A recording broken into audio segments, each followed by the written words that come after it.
The Immortals had watched countless civilizations rise and fall across the universe. They had seen empires crumble, stars die, and new species take their first steps into space. But nothing had prepared them for humans. From their hidden observation post on Jupiter's moon Europa, 3 Immortals watched the nearby human space station with growing curiosity. The station, named Liberty Point, spun slowly against the backdrop of stars, its solar panels gleaming in the distant sunlight. "These humans," said the elder, his form shifting like golden mist, "they're different from the others we've watched." The skeptic, whose dark blue essence swirled with doubt, moved closer to the viewing screen. "Different? They're reckless. Look at how they built that station. Any logical species would have waited another century to develop better materials. Yet it works," said the observer, her silver form pulsing with interest. "It works because they make it work." Inside Liberty Point, Tom Wilson was having a normal day, or as normal as a day could be when you're the head mechanic of humanity's first deep space repair station. He moved through the curved corridors with the ease of someone who had lived in zero gravity for years, pushing off walls with just the right amount of force. The station's alert system suddenly blinked yellow. "Tom," called the station's AI, "we have an incoming repair job. Priority level high." Tom pulled up the details on his tablet. A cargo ship had taken damage from a micro-meteor shower and needed emergency repairs. Standard procedures said they should wait for a full inspection team. The Immortals watched with increased interest as Tom studied the situation. They had seen this scenario play out thousands of times with other species. The logical choice was to wait. "Tell them to dock at Bay 3, Tom said, already pulling on his repair suit. "I'll meet them there." The skeptic's form rippled with disapproval. "He's going to inspect it alone. Their own protocols forbid this." "Watch," the elder said softly. Tom reached Bay 3 just as the cargo ship docked. Its hull showed significant damage. Tiny holes peppered the ship's port side, and one larger impact had cracked a primary support beam. The ship's captain, a weathered woman named Rose, greeted him through the airlock window. "Your cargo?" Tom asked while running initial scans. "Medical supplies for the Mars colonies," Rose replied. "We're already 48 hours behind schedule." The Immortals observed as Tom processed this information. The logical choice, the safe choice, would be to declare the ship unfit for immediate travel and begin the week-long repair process. Tom looked at the damage again, then at his tablet. He pulled up 3 different repair procedures, studied them, and then smiled. It was the kind of smile that made the Immortals lean forward in their observation post. "I've got an idea," he said. "It's not in the manual, but it should work." The observer's silver form brightened. "He's going to attempt something new." "Something dangerous," the skeptic corrected. Tom moved to his workstation and began combining repair materials in ways their manufacturers had never intended. He mixed a high-strength polymer with an experimental metal ponding agent, creating something that looked like silver honey. "This should hold better than the standard repair patches," he explained to Rose. "It'll actually be stronger than the original hull once it sets." The elder's golden form pulsed with amusement. "He's innovating on the spot. He's breaking at least 15 safety protocols," the skeptic noted. "Yet watch how precisely he works," the observer said. Tom moved outside, applying his improvised repair material with careful, practiced movements. The polymer metal mix spread across the damaged areas, seeping into the microholes and reinforcing the cracked support beam. Within 2 hours, the cargo ship's hull was stronger than when it had left Earth. Rose ran her own scans, looking at the results with widening eyes. This is amazing. How did you know it would work?" Tom shrugged, a gesture that made the watching Immortals pulse with curiosity. "Sometimes you just have to trust that you can make things work. The universe is full of solutions. You just need to be brave enough to try them." As the cargo ship departed, right on schedule to reach Mars with its vital medical supplies, the elder turned to his fellow Immortals. "I believe He said, "We have found something new in the universe, something that might change everything we thought we knew." The skeptic's dark blue form swirled uncertainly. One human's lucky success doesn't prove anything. The observer's silver essence brightened. "Then perhaps we should watch longer. I have a feeling this Tom Wilson will show us more impossible things." They had no idea just how right she was, or how soon they would learn why the words, "Hold my beer," would become the most terrifying phrase in the universe. 3 weeks after the cargo ship repair, Liberty Point faced its greatest challenge. The station's warning systems blared to life, filling every corridor with pulsing red light. "Massive solar flare detected," announced the station's eye. "Impact in 15 minutes. All personnel proceed to emergency shelters."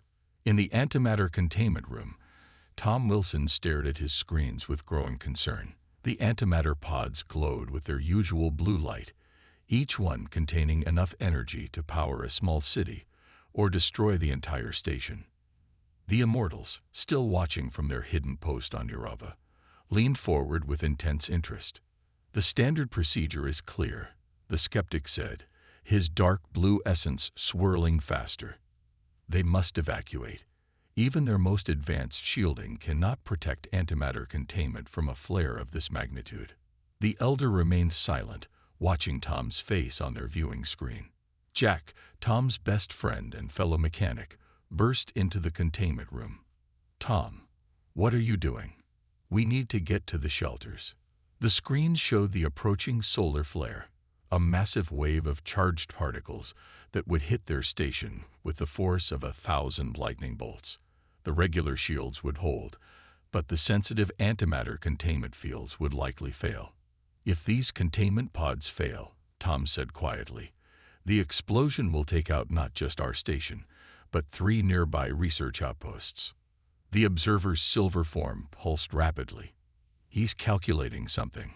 Tom's fingers flew across the control panel. "The containment fields aren't strong enough to handle this. But what if we didn't try to block the solar energy?" "What?" Jack asked, glancing nervously at the emergency lights. "What if we use it instead?" Tom continued. He pulled up the containment field diagrams. "The solar flare is just energy. Directed energy. If we adjust our fields to spin with it instead of against it." The skeptic's form rippled with disbelief. "He can't be suggesting." "Jack," Tom said, handing his coffee mug to his friend, "hold my beer." The elder's golden essence brightened considerably. "There it is." "This is madness," the skeptic declared. "He's going to modify antimatter containment fields during a solar flare. The mathematics alone would take hours to calculate." But Tom was already moving, his fingers dancing across multiple control panels. He wasn't calculating, he was feeling, drawing on years of experience with how energy moved and flowed through the station's systems. 10 minutes to impact," the AI announced. "Tom, please," Jack said, still holding the coffee mug. "This is suicide." "Trust me," Tom replied, not looking up from his work. "I've got a plan." The Immortals watched in fascination as Tom rapidly reconfigured the containment field generators. Instead of strengthening them against the approaching flare, he was creating a complex web of overlapping fields, each one designed to catch and redirect energy. 5 minutes to impact. The observer's silver form pulsed with excitement. He's using the station's own rotation. He's going to try to spiral the energy around the containment pods. "It's never been done," the skeptic said. "It cannot be done." 3 minutes to impact. Tom made his final adjustments. The containment pods now sat in the center of a spiral pattern of energy fields, like water waiting to flow down a drain. 1 minute to impact. "Tom," Jack started. "Watch," Tom said, a small smile playing on his lips. The solar flare hit Liberty Point like a hammer of light. The station shuddered. Warning alarms screamed. But in the antimatter containment room, something beautiful happened. The incoming energy caught the edges of Tom's modified fields and began to spiral, just as he planned. Like a massive cosmic dance, the solar flare's energy spun around the containment pods, adding its strength to the fields instead of fighting against them. For 30 seconds, the room blazed with light bright enough to rival a small sun. Then, slowly, the energy dissipated. The containment pods still glowed their steady blue, completely undamaged. Jack looked at the readings, then at Tom, then back at the readings. That's impossible. Tom took his coffee mug back and took a sip. Impossible just means nobody's been crazy enough to try it yet. In their observation post, the elder turned to the skeptic. You were saying. The skeptic's dark blue form had paled to almost white. This changes everything we thought we knew about energy manipulation. No, the elder corrected, his golden essence glowing warmly. This changes everything we thought we knew about humans. Above them, Liberty Point continued its orbit, its antimatter containment stronger than ever, while its head mechanic casually finished his coffee and began writing up what would become the most unusual incident report in human spaceflight history. News travels fast in space, especially when it involves doing the impossible. Within days of the solar flare incident, Liberty Point became famous across the galaxy. Not that Tom Wilson noticed. He was too busy fixing a broken coffee machine in the station's break room. The Immortals watched with growing amazement as different alien species reacted to the news. Look at this, the observer said, her silver form flickering through various data streams. 7 advanced civilizations have already requested the incident report. The elder's golden essence swirled with amusement. And how many of them understand what they're reading? None, the skeptic admitted. They keep asking if there's an error in the translation. In the break room, Tom finally got the coffee machine working again. Jack walked in, holding a data tablet with an unusually serious expression. Tom, you need to see this, Jack said, sliding the tablet across the table. We're getting messages from everywhere. Even the High Council of Rigel wants to know how you did it. Tom glanced at the tablet while sipping his coffee. Did what? Fix the containment fields. I just did what felt right. The observer's form brightened. He doesn't even realize what he's done, does he? That's what makes it even more remarkable, the elder replied. The tablet kept buzzing with new messages. Reports were coming in of other human achievements that had previously gone unnoticed by the wider galaxy. A mining crew that saved their ship by rerouting plasma through the water recycling system. A colony on Mars that survived a dust storm by turning their greenhouses into giant static electricity collectors.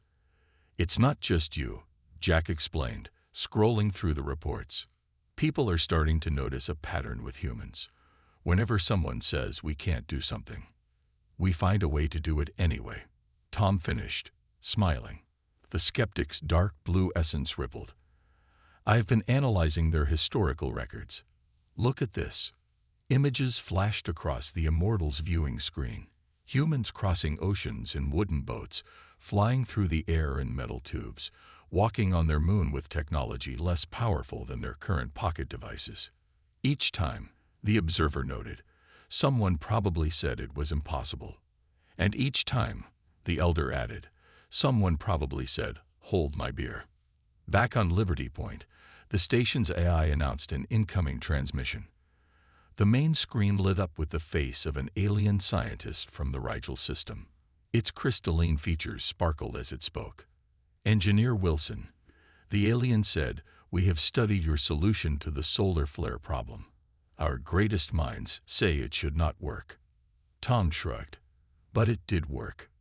Yes, the alien continued, its crystals flickering with confusion. We have a similar situation in our system. A neutron star is releasing unexpected energy bursts. Our containment facilities are failing. Would you look at our data? The Immortals watched as Tom studied the information sent by the Rigilians. The problem was far more complex than the solar flare had been. The energy levels were astronomical. The risks were even higher. Traditional methods won't work here, Tom said finally. The aliens' crystals dimmed. Then we are lost. I didn't say we couldn't solve it, Tom corrected, already reaching for his tablet. I said traditional methods won't work. We'll need to think differently. Jack recognized the look in his friend's eyes. Tom, what are you thinking? I'm thinking, Tom said with a grin, that we might need to hold a lot of beers for this one. In their observation post, the elder turned to his companions. Should we warn the galaxy? The observer's silver form danced with excitement. About what? About the fact that humans don't just solve problems. They'd rewrite the rules of what's possible. And they do it with a smile and a beverage in hand. The skeptic, watching Tom already sketch out ideas that defied several laws of physics, finally admitted, perhaps we should create a new emergency signal. When humans say, "Hold my beer," everyone should either run away or prepare to witness the impossible. Above them, Liberty Point continued its orbit, now receiving messages from across the galaxy. In the break room, Tom Wilson finished his coffee and started planning how to tame a neutron star with nothing but human ingenuity and the absolute refusal to accept impossible odds. The universe would never be the same again. 2 months after solving the Rigel system's neutron star problem, Tom Wilson was enjoying a rare quiet day on Liberty Point when every communication device in the galaxy activated at once. Emergency alert, announced Liberty Point's eye. Priority level. Extinction. The Immortals themselves appeared in the station's main control room, abandoning their hidden observation post for the first time in millennia. Their ethereal forms, gold, silver, and blue, cast strange shadows on the walls. We come with grave news, the elder said, his golden form pulsing with urgency. Tom, to his credit, just took another sip of coffee. I was wondering when you'd show up in person. The observer's silver essence flickered. You knew we were watching. Hard to miss 3 glowing beings on Europa, Tom replied. Your cloaking device needs better maintenance. I could see it flickering on clear days. The skeptic's blue form swirled with frustration. This is not the time for. A massive tremor shook the station. On the main screen, a terrifying sight appeared. A massive tear in space-time had opened near Alpha Centauri, its edges crackling with impossible energies. The fabric of space-time is breaking down, the elder explained. We estimate 3 days before the tear reaches Earth. When it does, it will consume everything. Jack rushed into the control room, stopped short at seeing the Immortals, then decided the glowing beings were less important than the end of existence. Tom, are you seeing this? Yeah, Tom said, studying the readings. The tear is expanding exponentially. Traditional containment fields would just make it worse. The observer moved closer to the screen. Even we Immortals cannot stop it. We've seen this once before, in the Andromeda galaxy. Billions died. Tom stood up, walking to the main console. He pulled up the data from the solar flare incident, then added the neutron star calculations from the Rigel system. The problem isn't containing it, he said slowly. It's about redirecting it, like water down a drain. The skeptic's form paled. You cannot be serious. The energies involved are beyond comprehension. Most things are, until you comprehend them, Tom replied. He turned to Jack. Remember how we modify the containment fields during the solar flare? Jack nodded. But this is millions of times more powerful, which means we need millions of containment fields. Tom's fingers flew across the console, drawing up plans. Every space station, every ship, every planetary defense system in the galaxy. If we link them all together. The elder's golden form brightened. You want to create a galaxy-wide energy redistribution network. It's never been done. Perfect time to try then, Tom said. He opened a galaxy-wide communication channel. This is engineer Tom Wilson from Liberty Point. I need every civilization to link their energy systems to our network. Yes, all of them. And I need it done in 2 days. The observer watched in amazement as thousands of responses flooded in. The reputation of the human who tamed a solar flare and calmed a neutron star had spread far. Species that had been enemies for millennia were agreeing to work together. Even if we link every system, the skeptic noted, controlling that much energy would require a human saying, "Hold my beer," Jack suggested with a grin. Tom was already modifying Liberty Point's systems to serve as the control hub. The tear isn't just destroying space-time, it's creating new energy. If we can catch that energy, spin it through our network, you could use the tear's own power to seal it, the elder finished, his golden form glowing brighter. But the calculations alone would take years. Good thing I don't calculate, Tom said, his eyes fixed on the screens. I feel it, like the flow of water, the spin of a station, the pulse of a star. Energy wants to move in certain ways. We just need to help it along. Another tremor shook the station. The tear had grown larger, its edges now visible from Earth's telescopes. Tom stood up. Jack, I'm going to need the biggest cup of coffee you can find. And everyone else. He looked at the Immortals and the thousands of alien faces on the communication screens. You might want to stand back. This is going to be the biggest hold my beer moment in history. The universe held its breath as Tom Wilson, a simple space station mechanic, prepared to attempt the impossible one more time. Liberty Point's main control room had never been so crowded. Holographic displays showed representatives from over 10,000 civilizations, all waiting to hear how a human planned to save the universe. The three Immortals hovered nearby, their ethereal forms casting multicolored light across the banks of screens, showing the growing space-time tier. Tom Wilson stood before them all, holding the largest cup of coffee Jack had ever seen. Right, Tom said, taking the sip. Let me explain how we're going to stop the end of everything. The elder's golden form pulsed. The tear is consuming reality itself. It breaks all known laws of physics. Good thing we're not going to follow the laws then, Tom replied, pulling up a simplified diagram. We're going to break them first. The skeptic's blue essence swirled anxiously. Break the laws of physics. That's impossible, Jack suggested with a grin. You might want to stop using that word around humans. Tom pointed to the diagram.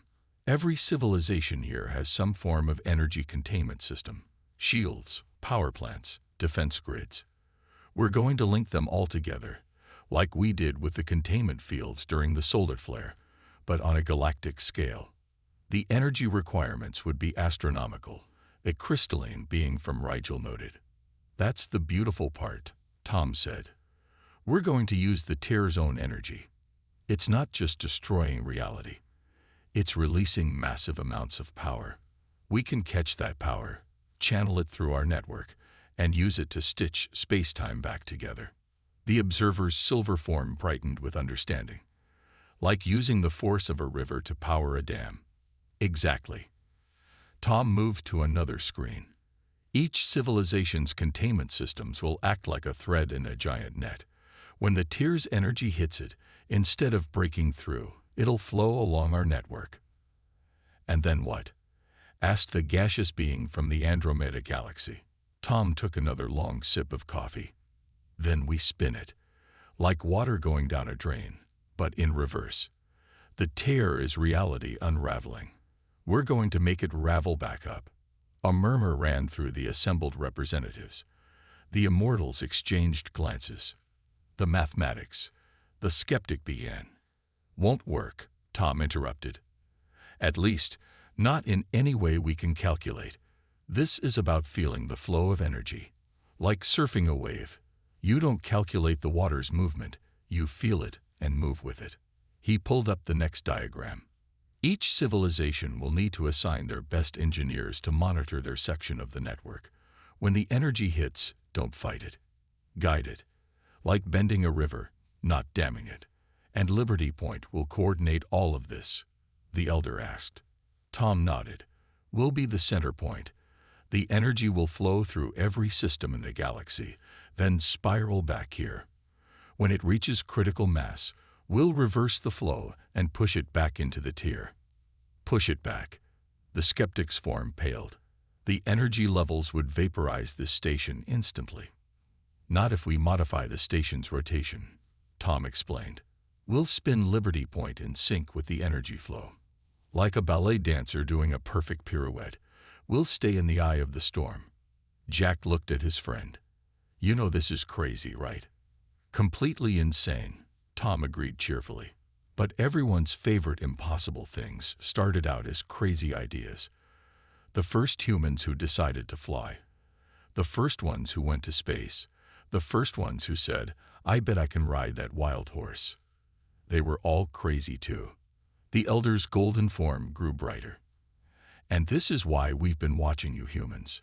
You don't just face the impossible. You embrace it. Tom finished his coffee and set down the cup. Right then, every civilization needs to begin modifications immediately. We have 36 hours before the tear reaches the point of no return. Jack, we need to reconfigure Liberty Point's rotation systems. And if it doesn't work, the skeptic asked, then we'll have given the universe the most spectacular light show in history, Tom said with a grin. But it will work. You know why? The observer's silver essence flickered. Because you said, hold my beer. No, Tom replied, already moving to the engineering console. Because humans have spent our entire history doing things everyone else said couldn't be done. And we're not about to stop now. As the representatives began their preparations, the Immortals watched Tom work, finally understanding why the simple phrase, hold my beer, had become both a warning and a promise throughout the galaxy. The impossible was about to become possible, human style. Liberty Point spun faster than it ever had before, its modified rotation systems humming with power. Tom Wilson stood at the main control console, surrounded by holographic displays showing thousands of connected energy systems across the galaxy. The space-time tear loomed on the main screen, now close enough to see with the naked eye through the station's windows. All civilizations report ready, Jack announced, monitoring the incoming signals, though most of them are saying prayers to their various deities. The three Immortals hovered nearby, their ethereal forms reflecting the tension in the room. The tear will reach the first energy net in 5 minutes, the observer reported, her silver essence flickering rapidly. Tom nodded, his fingers dancing across the controls. Start the rotation sequence. Everyone, remember, don't fight the energy. Let it flow through your systems like water. The elder's golden form pulsed. The tear has already consumed 3 uninhabited solar systems. Not for long, Tom replied, with that familiar glint in his eye that made the skeptic's blue form pale considerably. The first wave of energy hit the outer defense grids of the Rigel system. On the screens, blue lines of power began to flow exactly as Tom had predicted. Rigel grid holding, Jack called out.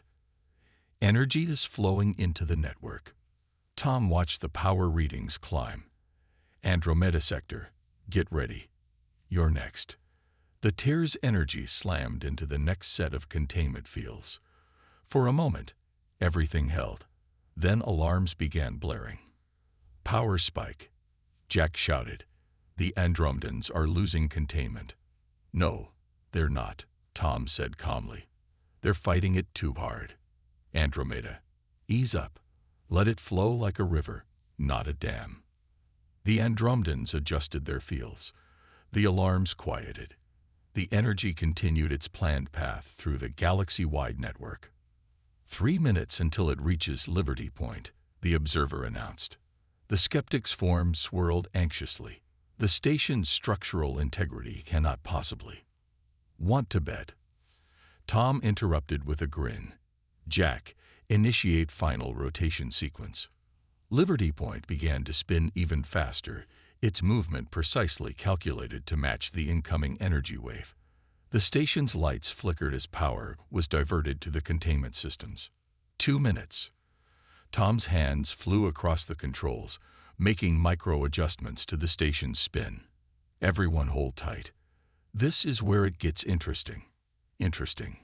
Jack grabbed his console as the station shuddered. Is that what we're calling potential universal destruction now? The tear's energy reached the inner solar system. Earth's planetary defense grid caught it, channeling it along with 1,000 other streams of power, all flowing toward Liberty Point. 1 minute. The elder's golden form brightened suddenly. The tear. It's responding to the energy flow. Tom nodded. It's like a whirlpool in reverse. We pull the energy this way. And the tear has to follow its own power, the observer finished, her silver essence pulsing with excitement. 30 seconds.